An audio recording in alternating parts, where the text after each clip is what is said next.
Romances sobre o Evangelho. No princípio era o Verbo, acerca da Santíssima Trindade, de São João da Cruz. E no princípio morava o Verbo, e em Deus vivia, em quem sua felicidade infinita possuía. O próprio Verbo Deus era, que o princípio se dizia. No princípio ele morava, princípio não possuía. Ele era o próprio princípio, por isso dele carecia. O Verbo chama-se Filho, que do princípio nascia. Sempre ele o concebeu e sempre ele o concebia. Sempre lhe dá a sua substância e sempre lhe a manteria. E assim, a glória do Filho é a que no Pai havia, e o Pai toda a sua glória no seu Filho possuía. Como o amado no amante, um no outro residia, e aquele amor que os une, no mesmo sempre assentia. Com um e com o outro em igualdade valia. Três pessoas e um amado, entre todos três havia. E um amor em todas elas, um só amante os fazia, e o amante é o amado em que cada qual vivia. Pois o ser que os três possuem, cada um deles possuía, e cada qual deles ama a que este ser incluía. Este ser é cada uma, e este único as unia de um modo tão inefável que dizer-se não sabia. Pelo qual era infinito o amor que os unia, porque um só amor três têm, que sua essência se dizia. Que o amor, quanto mais une, tanto mais amor fazia. Da comunicação das três pessoas, segundo. Naquele amor infinito que só dos dois procedia, palavras de grande gozo o pai ao filho dizia. De tão profundo deleite que ninguém as entendia, somente o filho gozava, pois isso lhe pertencia. Mas aquilo que se entende desta maneira dizia: nada me contenta, filho, senão tua companhia. E se algo me contenta, em ti mesmo eu o queria. O que a ti mais se parece, a mim mais satisfazia. E o que em nada te assemelha, em mim nada encontraria. Só de ti eu me agradei, ó vida da vinha minha. És o lume do meu lume, és minha sabedoria, rosto da minha substância em quem bem me comprazia. Ao que, meu filho, te amar, a mim próprio eu lhe daria.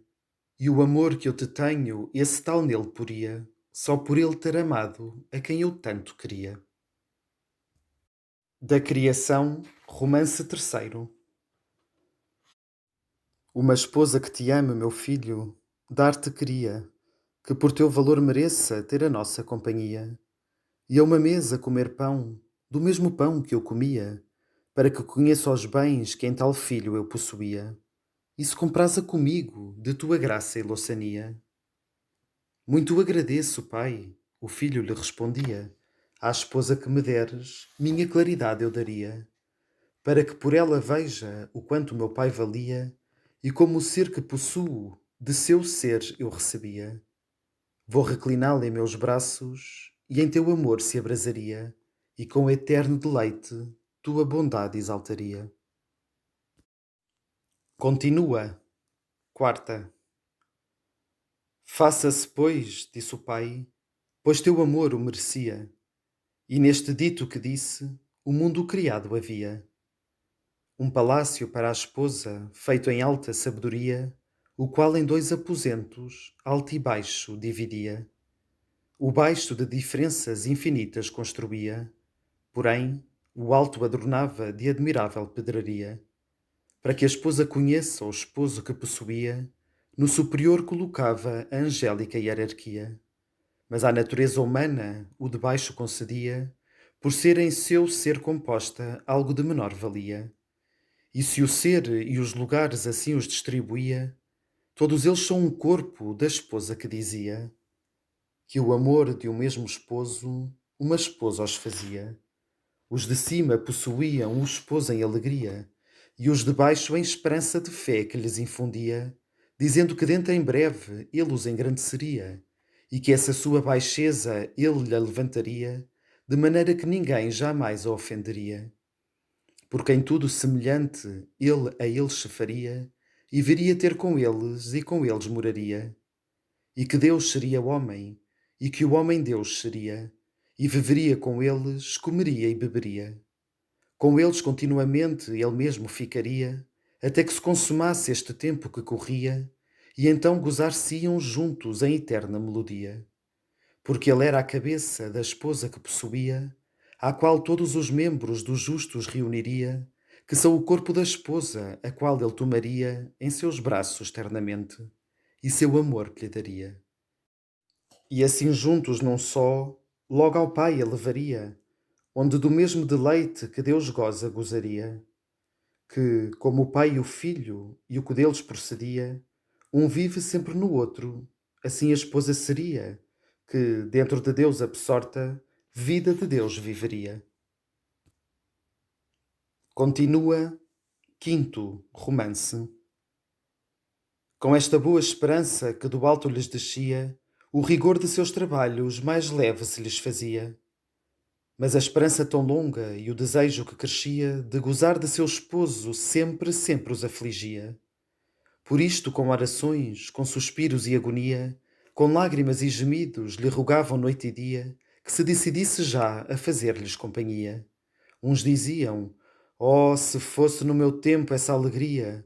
Outros: Acaba, Senhor, o que hás de enviar, envia. Outros: Oh, se já rompesses esses céus, então veria com meus olhos que baixavas e meu pranto cessaria.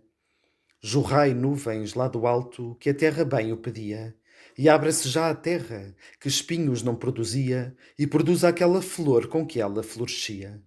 Outros diziam: Ditoso que em tal tempo seria que mereça ver a Deus com os olhos que possuía, e tratá-lo com suas mãos, e ter sua companhia, e gozar tantos mistérios que então ele ordenaria.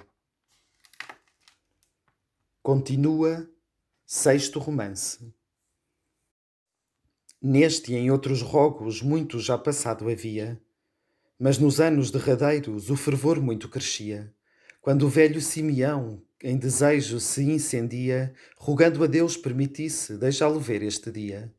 E assim, o Espírito Santo ao bom velho respondia que sua palavra dava que ele a morte não veria, até que chegasse a vida que do alto desceria e que ele nas próprias mãos o próprio Deus tomaria e o teria em seus braços e consigo abraçaria. Continua a encarnação. Romance sétimo. Já que era chegado o tempo em que fazer-se cumpria o resgate da esposa que em duro jugo servia, debaixo daquela lei que Moisés dado lhe havia, o pai com amor suave desta maneira dizia: Já vês, filho, que tua esposa à tua imagem eu havia, e no que a ti se parece, contigo bem condizia. Mas é diversa na carne, que em teu simples ser não havia. Nos amores que são perfeitos, esta lei se requeria que se faça semelhante o amante a quem queria, pois a maior semelhança mais deleite lhe daria, o qual, certo, em tua esposa grandemente cresceria, se te visse semelhante na carne que possuía. Minha vontade é a tua, o filho lhe respondia, e por ser a tua, a minha vontade se gloria. Concordo contigo, Pai, no que tua Alteza dizia, porque por esta maneira tua bondade mais se veria. Ver-se-á o teu poder, justiça e sabedoria. Irei clamá-lo ao mundo, e notícia lhes daria de tua beleza e doçura e de tua soberania. Irei buscar minha esposa, e sobre mim tomaria seus cuidados e trabalhos, em que tanto padecia. E para que ela vida tenha, eu por ela morreria, e libertando-a do lago, a ti a devolveria. Continua oitavo romance. Então chamou o arcanjo, que São Gabriel se dizia, e enviou a uma donzela que se chamava Maria, de cujo consentimento o mistério se fazia, e no qual a trindade de carne o verbo vestia. E sendo de três a obra somente em um se fazia, ficou o verbo encarnado no ventre de Maria. E o que tem apenas pai, já a mãe também possuía, porém não como qualquer que de varão concebia, porque das entranhas dela ele a carne recebia, pelo qual filho de Deus e do homem se dizia. Do nascimento, nono romance. Já que era chegado o tempo em que nascer deveria, como sendo desposado de seu tálamo saía, abraçada à sua esposa que em seus braços a trazia, o qual a mãe graciosa num presépio estendia, no meio de uns animais que na altura ali havia. Diziam cantos os homens e os anjos melodia, festejando os esponsais que entre esses dois havia. Mas Deus naquele presépio muito chorava e gemia, que eram joias que a esposa aos esponsais oferecia, e a mãe estava pasmada da troca que ali se via. Em Deus o pranto do homem, e o homem em alegria, e tudo isto num e noutro tão estranho ser soía.